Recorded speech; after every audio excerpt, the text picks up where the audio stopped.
Irmãos, de manhã, você que veio, né? Levantou cedo, esteve aqui cedo, lembra que se de manhã nós conversamos sobre a Páscoa e o tema foi em memória de mim, se o tema na manhã foi em memória de mim, o tema agora na noite é por amor a Cristo. Por amor a Cristo. Você pode repetir? Por amor a Cristo.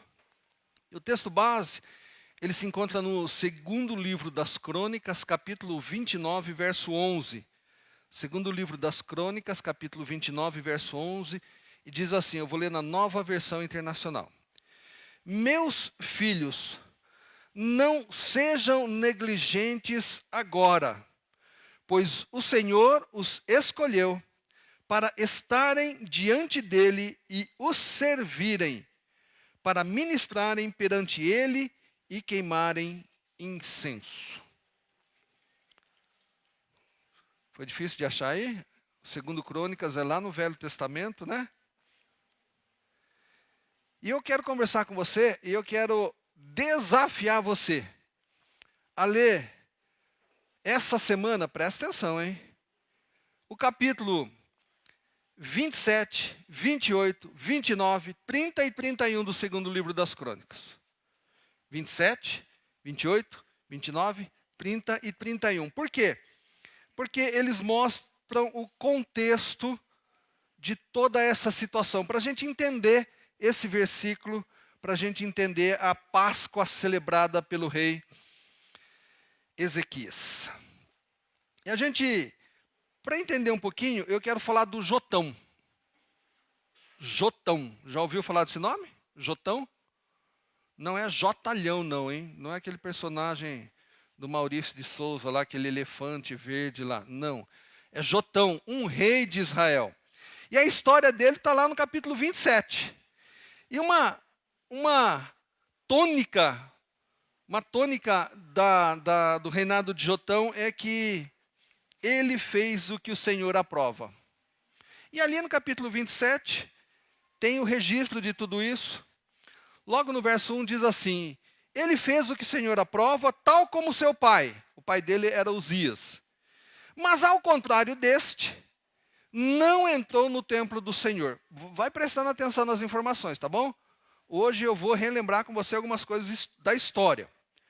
O povo, contudo, prosseguiu em suas práticas corruptas.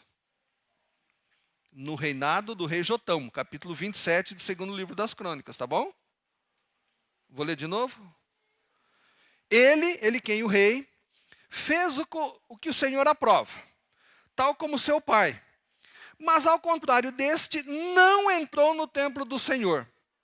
O povo, contudo, prosseguiu em suas práticas corruptas, ou seja, o povo continuava fazendo contrário à vontade de Deus. Tem o registro do Jotão, o que ele fez, o Jotão morre, e assume então, lá em Jerusalém, o rei Acás. Vamos repetir o primeiro nome? Qual é o primeiro nome do rei que eu falei? E o segundo?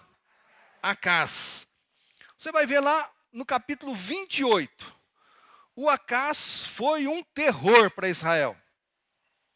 Foi um terror. Logo no verso 1, diz assim, ao contrário de Davi, seu predecessor, não fez o que o Senhor aprova. É interessante que o reinado desses homens, ele sempre era comparado com o rei Davi. Quando você lê lá a história dos reis, nos dois livros dos reis, nos dois livros das crônicas, você vai ver sempre essa comparação. Fulano fez conforme Davi, fulano fez contrário. Tá bom? E o que esse Acás fez? O que esse Acás fez? Rei de Israel. O pai dele, Jotão, o avô dele, Uzias, embora homens que serviram a Deus, fizeram a vontade de Deus, não na sua integralidade, na sua totalidade, mas homens que serviram a Deus. Já o Acás não, o Acás entra para detonar tudo. O que o Acás fez? Fez ídolos de metal. Olha só. Você lembra dos 10 mandamentos? Não façam para ti imagem ou escultura do que existe nos céus, na terra ou embaixo das águas, para prostrados se adorarem perante elas. O rei de Israel vem e faz o quê? Imagens. Chegou, olha só o absurdo que o Acás fez, verso 3. Chegou até queimar seus filhos em sacrifício. Se você que gosta de história, que já leu, você vai ver que a taça da medida da iniquidade dos povos que viviam em Canaã, ela foi alcançada quando esses povos começaram a praticar isso. Quem tem filho aí, levanta a mão. Fica em pé agora, fica em pé. Fica em pé e fica em pé com o seu filho aí. Pô, todo mundo tem filho aqui, né? Ah, Manu não tem, tem uns que não tem. Imagina o seguinte, olha para o seu filho. Deixa eu ver, ó, eu tenho 3 aqui. Agora você imagina uma fogueira. Presta atenção. Presta atenção. Você vai queimar o seu filho nessa fogueira. Você consegue imaginar isso? Pode sentar. Você consegue imaginar isso? Tem uns que dariam um bom churrasco, né? Opa, bastante gordurinha ali, ia ficar pururuca, hein? Mas aqui, enfim. O Acás, ele chegou a fazer isso. Ele pegou os filhos dele e queimou. Diz o texto, ó, imitando o costume detestável das nações que o Senhor havia expulsado de diante dos israelitas.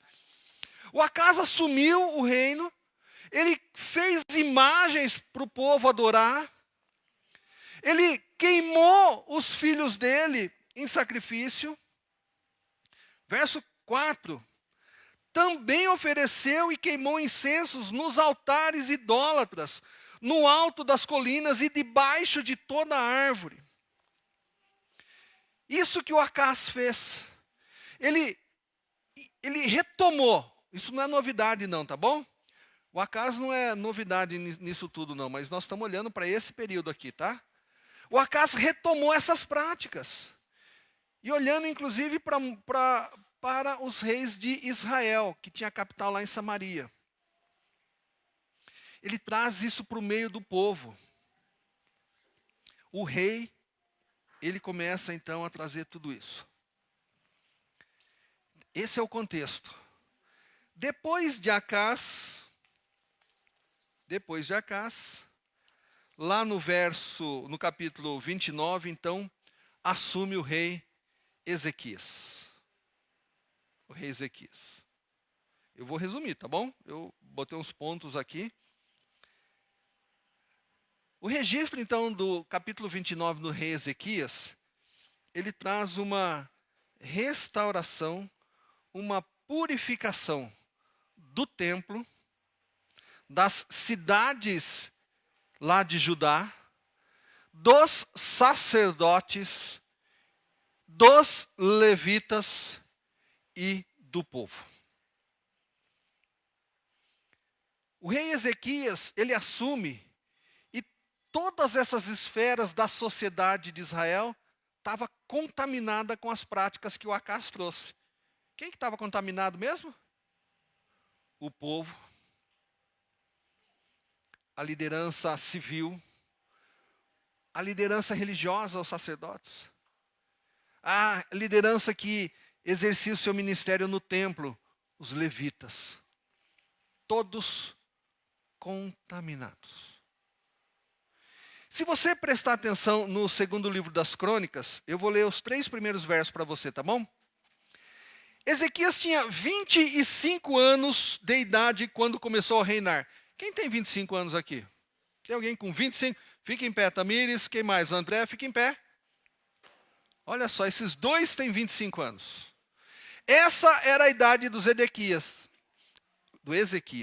Eu acho que ele está mais parecido com o André ali, tá bom? Obrigado, Tamires. Pode sentar, pode sentar.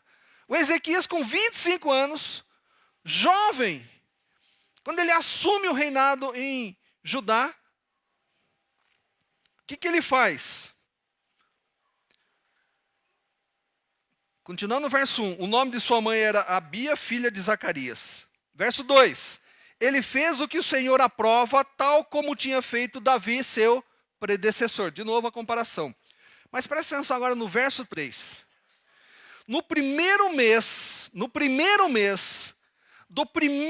ano do seu reinado. Primeiro mês do primeiro ano do seu reinado, ele reabriu as portas do templo do Senhor e as consertou. Meu irmão, minha irmã, presta atenção um pouquinho nisso. Diga assim: urgência na restauração. Restauração com urgência, repete. Olha que interessante, esse jovem de 25 anos assume o reinado. No primeiro mês do seu primeiro ano, o que é que ele faz? Ele já começa a botar as coisas em ordem. Ele já começa a botar as coisas em ordem. E o que é que ele faz? O primeiro ato dele, ele vai restaurar o quê? O templo. Está prestando atenção nisso? Ele vai e ele começa a restaurar o templo. Começa restaurando, ele reabriu as portas. E não vai dar para a gente ler tudo aqui. Mas ele dá ordem, então, para quê? Para que seja retirado absolutamente todas as coisas impuras. Tudo aquilo que havia sido colocado pelo Acaz, tanto no templo, quanto na cidade de Jerusalém e nas outras cidades do reino. Urgência na restauração. Ele não perdeu tempo. E eu queria trazer isso para os nossos dias. Você já viu algum gordinho aí? Estão dando risada do quê? Não entendi. O que foi que você está dando risada, Guilherme? O que é? Que a Tamires contou alguma piada para você aí? Já viu o gordinho que começa o regime sempre amanhã? Conhece alguém assim? Ou então aquela pessoa, e não gordinho não, magrinho, mas que vai deixando as coisas para depois? Não precisa responder não, tá? É uma pergunta retórica. Pergunta retórica, ninguém precisa responder, tá bom? Mas é para você pensar. Quem já leu a Bíblia inteira de capa a capa, começando no Gênesis e terminando lá no Apocalipse? Quantos dezembros você chegou e falou assim: o ano que vem eu vou começar e vou ler a Bíblia inteira? Conhece alguém assim? Conhece? Dia 1º de janeiro, um aplicativo que eu uso aqui, são 4 capítulos no Velho Testamento, tá bom? 4 por dia, olha que miséria. 4 capítulos. 1º de janeiro, 4 capítulos. 2 de janeiro, já lê 3. Eu não vou ficar devendo um para amanhã. Amanhã eu leio, em vez de ler 4, eu já leio 5. Conhece alguém que faz isso? Se chegar no Salmo 119, você acha que você só vai ler um capítulo, né? No Salmo 119, é 4. Tá bom? Já vou dizendo para você. O Salmo 119 mais 3. Se você chegou aí, olha, parabéns. A maioria para lá no livro das Crônicas, no livro dos Reis. Desiste. Pensa que é só gordinho que falha? Desiste no meio do caminho. Simone tem uma lâmpada lá em casa, uma tomada que ela precisa trocar lá de 10 amperes, 20 amperes para eu secar meu cabelo, sabe? Ela não troca, gente, é impressionante. Ela sempre deixa para amanhã. Não sei o que acontece com a Simone, mas ela sempre deixa essa tomada para trocar para amanhã. Tem alguma moça aqui que sabe trocar tomada para ir lá ajudar a Simone? Não, estou falando moça. A Grace, Simone. O Adilson falou que a Grace sabe trocar tomada. Então ela vai... Porque eu vou usar meu secador, quando eu vou usar meu secador na tomada 10 amperes, o que acontece? Cai tudo... Eu não aguento mais, eu já pedi para ela, troca isso aí, mas ela sempre deixa para amanhã. E como ela tem vergonha de vir usar o microfone aqui, ela vai ficar sofrendo tudo isso aqui. Tem gente que deixa para amanhã. É a Sara, né, Simone? Não é Ou é o Mateus que não troca a tomada para a gente, ou é o Felipe, é um desses aí. Eu não, de jeito nenhum. Conhece mais alguém que faz isso? Que vai deixando as coisas para amanhã? Eu preciso ter uma conversa séria com meu marido, com a minha esposa, tratar de alguns assuntos sérios. Mas vamos deixar para amanhã, vamos assistir o Fantástico hoje, não quero dormir com clima ruim. E vai deixando para amanhã. E as coisas vão acumulando, e os problemas você já sabe como é que acontece. Eu sei o que Deus quer de mim. Eu sei o que Ele quer que eu pare de fazer. Mas amanhã eu começo. Você conhece alguém assim? Vai falar para essa pessoa que ela precisa começar hoje. O que o rei Ezequias fez aqui? No primeiro mês do primeiro ano, ele começou a reforma que tinha que ser feita. Eu acho muito interessante isso. Ele já começou o reinado dele muito bem. Muito bem. Urgência na restauração. Tem algumas coisas na minha e na sua vida, meu irmão e minha irmã, na vida desta igreja, na vida da sua família, que não dá para deixar para amanhã. Não dá para deixar para depois. Tem que ser começado a tratar hoje, principalmente se for pecado. Não dá para você negociar com o pecado. Não dá para você falar assim, não, isso aqui não é tão importante. Não tem como. Você tem que começar a tratar disso hoje, agora. E eu creio, presta atenção, meu irmão, eu creio que o Espírito Santo está falando no seu coração, do mesmo jeito que ele está falando no meu, e fazendo aquela listinha. Isso vem na nossa mente, vem no nosso coração, o que o Espírito Santo vai apontando.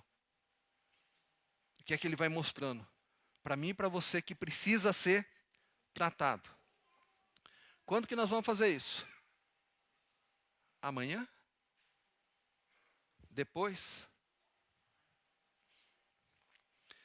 Segundo ponto que eu quero conversar com você, quando eu olho para a história do Ezequias aqui, além desse sentimento de urgência, de precisa ser feito agora, olha a ordem que o Ezequias dá. Lá no verso 5, ele diz assim, escutem-me, levitas.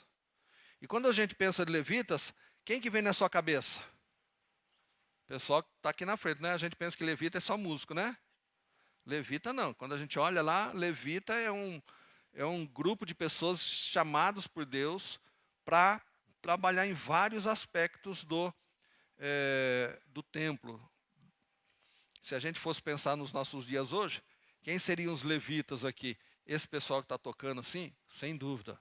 Pessoal do som, pessoal da transmissão, Ministério de Ação Social e Diaconia, pessoal que cuida das crianças, que cuida para que as coisas aqui funcionem. Escutem-me, levitas, consagrem-se agora. Verso 5, se você quiser olhar aí na sua Bíblia. Se você não quiser olhar, não tem problema, mas eu vou ler aqui na sua cabeça aqui. Consagrem-se amanhã, agora, e consagrem o templo do Senhor, o Deus dos seus antepassados. Retirem tudo que é impuro no santuário. Qual foi a ordem que o rei Ezequias então deu para os levitas? Agora é a hora da consagração de vocês. Não dá para deixar para amanhã. Está entendendo a mensagem, meu irmão? Eu preciso ser mais direto. Agora, consagrem-se e vão trabalhar. Ezequias disse, retirem do templo do Senhor tudo que é impuro. Tudo que foi colocado lá está contrário à lei de Deus, está contrário às orientações dadas por Deus. Vão lá e tirem tudo agora. Se você lembrar, o Acás, ele tinha colocado dentro do templo coisas para queimar incenso para outros deuses, tinha colocado figuras, ele tinha inserido no templo algumas coisas que não podiam estar lá. Não poderiam estar lá. Então o Ezequias, ele assume com esse sentido de urgência de fazer agora, não depois, não amanhã, agora. E ele diz para esses levitas: vão e se consagrem. O que é se consagrar? Não é ser campeão, não. Nosso timão está consagrado. Não é disso não que eu estou falando. É a separação. O ritual exigido pela lei que Deus tinha dado para Moisés. E não apenas o que era ritual, mas também o coração, a mente, o comportamento. Por quê? Qual era a situação dos levitas? Lembra quando eu falei no começo? Era a mesma situação do povo, dos levitas, dos sacerdotes e da liderança civil da nação. Todos estavam o quê? Corrompidos. Faziam coisas que não agradavam a Deus. Então o levita, aquele grupo especial, aquele grupo específico da tribo chamada para esse ministério, eles tinham feito coisas erradas. E qual era a ordem do Ezequias? Interessante que o Ezequias não saiu executando, matando ninguém. Ele chamou o povo em seus vários pontos para fazerem o quê? Consagrarem. O Ezequias disse o seguinte: olha, até agora a gente fez bobagem, a gente fez o que não agrada a Deus. E os nossos pais, os nossos antepassados ofenderam a Deus. E para que não recaia sobre nós o juízo de Deus, vamos parar tudo que nós estamos fazendo errado. Presta atenção, meu irmão. Vamos parar tudo que nós estamos fazendo de errado. E vamos fazer as coisas da maneira correta. Você não é um levita. Porque para ser levita tem que ser nascido da tribo de Levi, tá bom? Graças a Deus. Então eu posso continuar minha vida do jeito que eu quero. Eu posso continuar fazendo tudo que eu quero, tudo que desagrada a Deus, é isso? De jeito nenhum. E nesse instante agora, meu irmão, nesse instante, lembra que lá no comecinho de abril, eu falei que em abril nós estaríamos olhando para as nossas vidas? Que em maio, a partir de maio, eu, pastor Gerson, como pastores da igreja, começaríamos então a tratar com você. Em abril, então, nós estamos fazendo o quê? Vamos olhar para a nossa vida. O que é que nós estamos fazendo? O que é que eu publico na internet? Facebook, Instagram.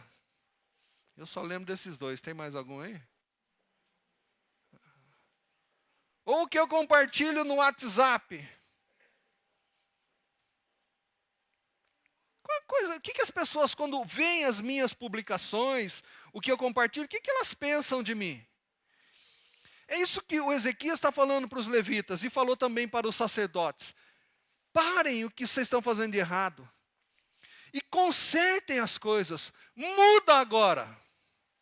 Deixa de fazer o que você está fazendo de errado. Passa a fazer aquilo que Deus espera da sua vida. Porque vai vir um momento, vai vir uma hora em que Deus vai cobrar isso da gente. Para que a gente não experimente isso, vamos nos consagrar. Vamos mudar o nosso comportamento. Vamos mudar as nossas atitudes. Esse é o terceiro ponto que eu queria falar com você. Ezequias, ele exorta o povo em seus vários níveis a uma restauração pessoal. Dá para a igreja ter um bom testemunho se o indivíduo, um membro da igreja, dá um péssimo testemunho? É possível isso? É possível, de repente, você olhar para o pastor, você saber que ele faz um monte de coisa errada, e você convidar alguém para ir na sua igreja, porque a sua igreja é maravilhosa? É possível isso, gente? Cabe isso? É possível falar que a igreja do Parque Itajaí é uma igreja fantástica, maravilhosa, se vários indivíduos dão péssimo testemunho a respeito da palavra de Deus? É possível isso? Me digam, eu posso estar errado, posso estar equivocado aqui, mas se você me convencer, é possível isso? Não é.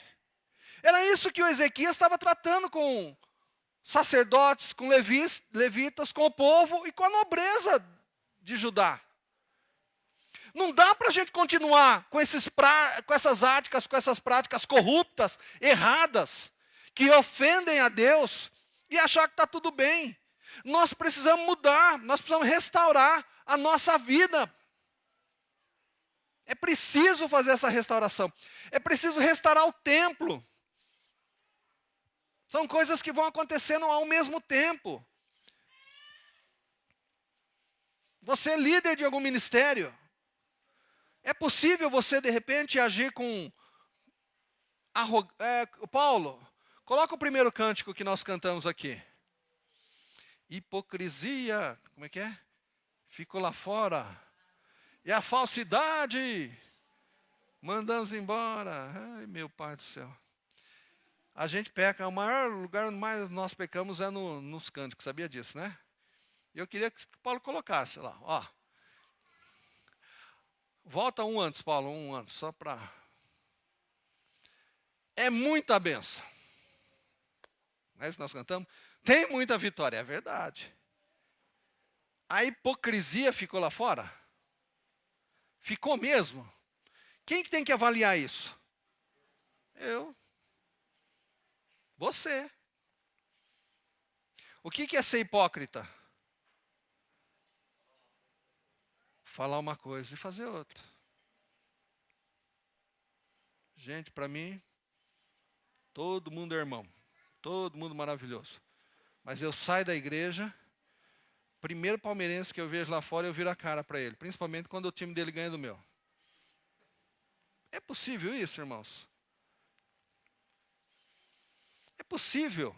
É possível.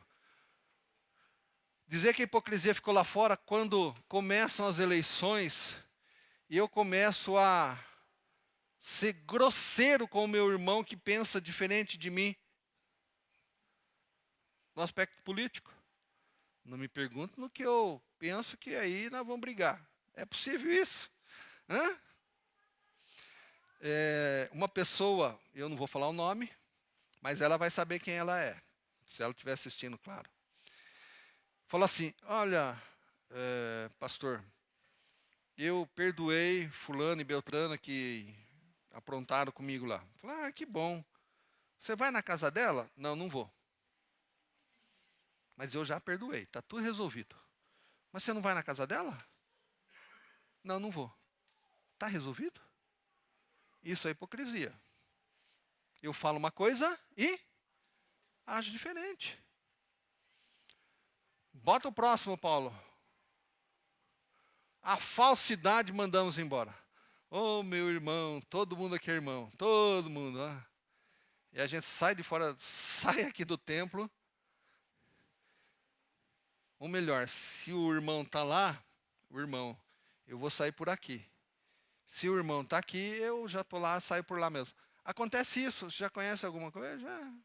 Aqui não, né? Aqui não. Aqui de jeito nenhum. Então, o Ezequias, ele exige, pode tirar, Paulo, obrigado.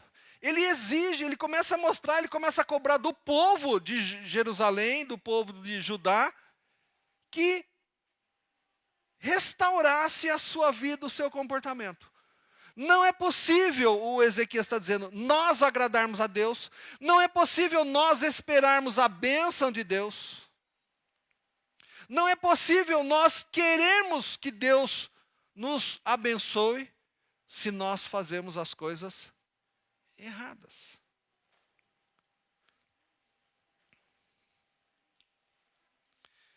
Verso 29, capítulo 29, versos 10 e 11.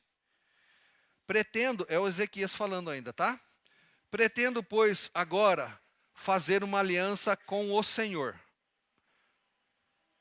o Deus de Israel, para que o fogo de sua ira se afaste de nós. Presta atenção, como é séria a coisa. Para que o fogo de sua ira se afaste de nós. E aí ele vira para levitas, sacerdotes, para o povo. Especificamente aqui para os levitas, tá? Meus filhinhos, presta atenção. Não sejam negligentes agora. O Ezequias fala muito disso, o agora.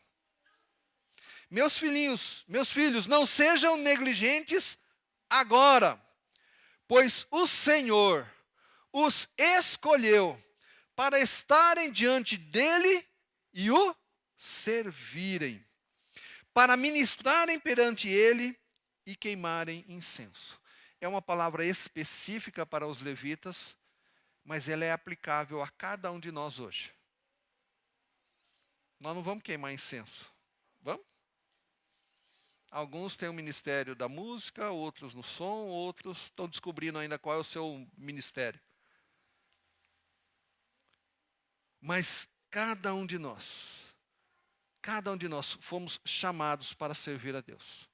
Pode ser que você ainda não saiba exatamente aonde Deus quer que você o sirva. Pode ser que você não saiba, mas Ele quer que você o sirva. Interessa se você não vem, pouco vem no templo, no culto. Interessa se você está afastado, se não está. Meu irmão, Deus quer o seu trabalho, o seu ministério. E aí quando a gente olha então para o capítulo 30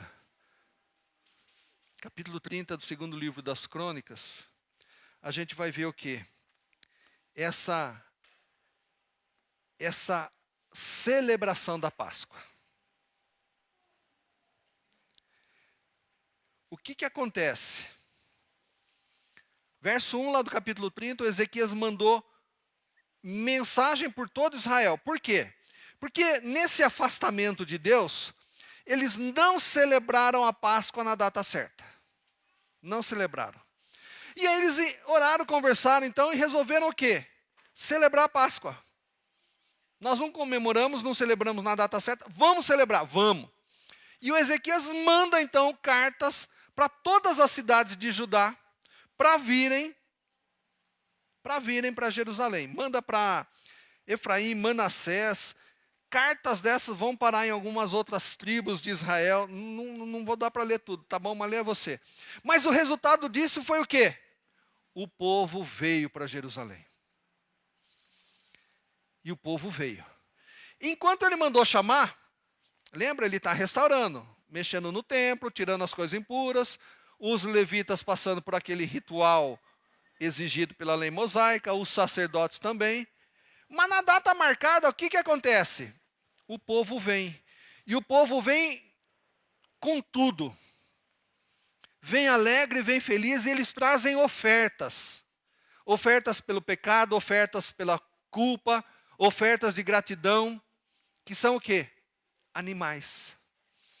E esses animais, eles deveriam ser o quê? Sacrificados. Quem que deveria sacrificar? Quem que deveria sacrificar? O pastor Gerson não vai falar agora não. Você sabe quem que deveria sacrificar esses animais? Sacerdotes. Mas o que aconteceu com os sacerdotes? Os sacerdotes foram mais lentos do que os levitas nesse ritual de consagração. E o que aconteceu? Chegou aquele monte de ofertas, não tinha sacerdote suficiente.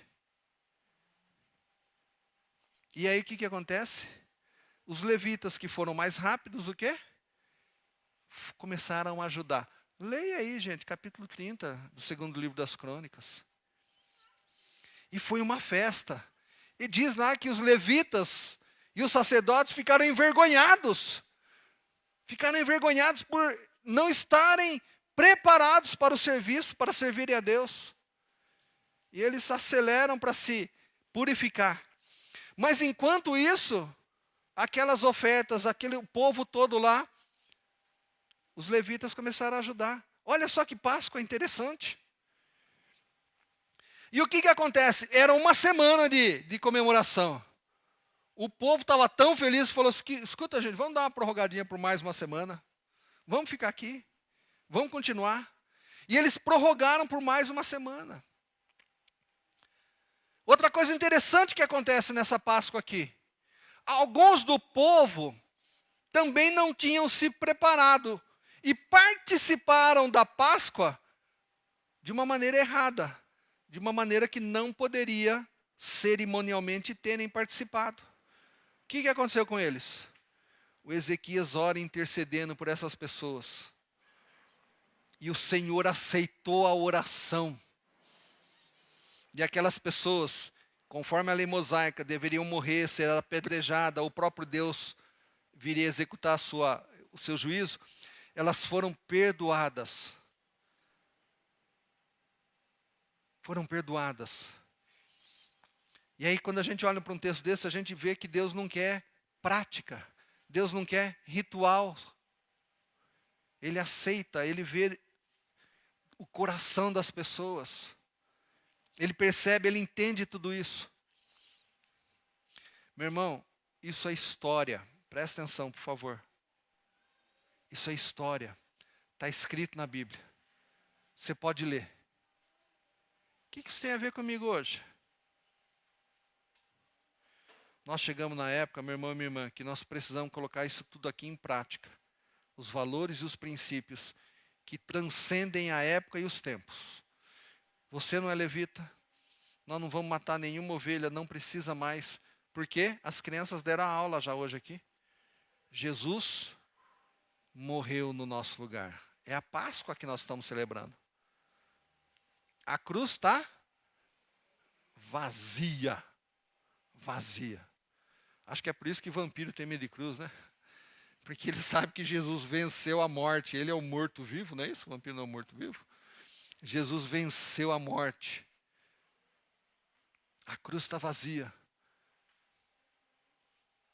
Detesto, eu não gosto daquelas cruz que tem a figura de um ser humano ali que representa Jesus. Eu não gosto.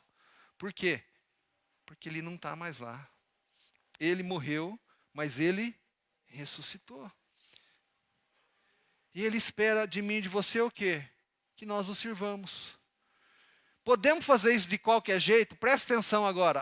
Aqui que vem o encerramento da nossa conversa. Dá para fazer isso de qualquer jeito? Dá para fazer impuro? Dá para fazer com um monte de coisa que a gente tem feito e que Deus não se agrada? Não dá. Não vai ter como. E se a gente insistir, nós vamos sofrer. Você vai sofrer, sua família vai sofrer e a igreja vai sofrer. Porque nós vivemos em comunidade. E quando você faz a coisa errada, quando eu faço a coisa errada, todos nós experimentamos. Quando alguém faz algo errado aqui dentro dessa igreja, o que as pessoas lá fora falam? Ah, foi o Nabucodonosor, membro da IPI do Parque Itajaí, isso que elas falam? Não. Elas falam assim, é a igreja. É aquela igreja, a igreja azul. Então, o que você faz, o que eu faço, que desagrada a Deus, estraga, corrompe essa comunidade em que você vive. Quem já teve cárie no dente aí? Aquelas cárie bem doloridas mesmo. Canal aberto. Toma água, dói. Toma café, dói. Se você faz assim, vai até o cérebro a dor. Já teve isso? O que é que você faz com um dente desse? Me ajudem, eu estou com uma dificuldade. Eu preciso que você me ajude. O que é que eu faço com um dente que está nesse estado? Hã? Um de cada vez, que eu não estou entendendo, de verdade. Quem falou? Faz restauração. Vou no dentista. Chego no dentista. Passo o cartão do plano. Informo o número do meu convênio com o INSS. O dentista faz assim, maravilha, pode ir embora. Está restaurado seu dente. Gente, quem gosta de dentista, levanta a mão aí. 2. Tem 2, 3. Quem gosta de dentista? Mas eu acho que é porque eles escovam o dente, estão com os dentes legalzinhos. Porque se tiver com cárie... Eu fui no dentista semana passada. Ele foi passar um motorzinho no meu dente. Falou, Itamar, fica tranquilo, você aqui já fez o canal, você não vai sentir nada. Eu falei, Jesus, aquele barulho do motorzinho já dispara o coração, já a perna minha bambeia. Oh, é verdade, vocês pensam que é brincadeira. Eu fico, mas ele falou, calma, você não vai sentir nada. Eu falei, pensei comigo, né? Mas vai que dói alguma coisa. Um dente, a gente faz o quê? A gente trata. Eu tenho um dente que não dá para tratar. Não deu para tratar. O que aconteceu? O que aconteceu? Arrancou. Não dá para eu ficar com um dente sem tratar na minha boca. Não dá, eu não aguento. Se não tem tratamento, faz o que com ele, doutor? Arranca. Bota uma ponte, bota 3 pontes, põe um pino, e se não tiver jeito, chapa. Chapa, quem é mais antigo sabe o que é. Dentadura. Teve uma época da minha vida que eu sofri tanto com o dentista que meu sonho era escovar o dente assim, ó. Sabe o que significa, né? Só que eu escovou, mas eu sofria muito com isso. Mas não dá para tirar, não dá para continuar com o dente estragado, doendo na boca. Se não tem tratamento, a gente tira ele. Estão entendendo a aplicação? Estão entendendo? Meu irmão, minha irmã, eu e você somos que tipo de dente dentro da igreja? Eu sei que de vez em quando eu tenho uma cárie, de vez em quando você precisa de uma limpeza melhor, né? Eu sei disso. Mas não dá para a gente continuar aqui causando dor, causando sofrimento e atrapalhando o corpo. Eu tenho uns dentes aqui que eles já não estão mais comigo, já se foram. Não teve jeito. O Ezequias, ele vem com essa proposta para Israel, e eu quero fazer essa proposta para você hoje, meu irmão, para essa igreja, para nós. Meu irmão, o que você fez de errado até hoje, até agora, a mim não interessa mais. Eu gostei dessa posição do Ezequias, ele não saiu caçando culpados, ele não saiu fazendo isso. Mas ele disse o seguinte, vamos nos restaurar agora. Vamos começar a fazer a coisa certa agora. Chega, não dá mais. Vamos começar hoje. Nesse instante. Eu não sei o que você tem para ser restaurado aí. Eu não sei o que tem na sua vida, eu não sei o que está acontecendo. Mas eu quero convidar você para começar hoje, agora, nesse instante.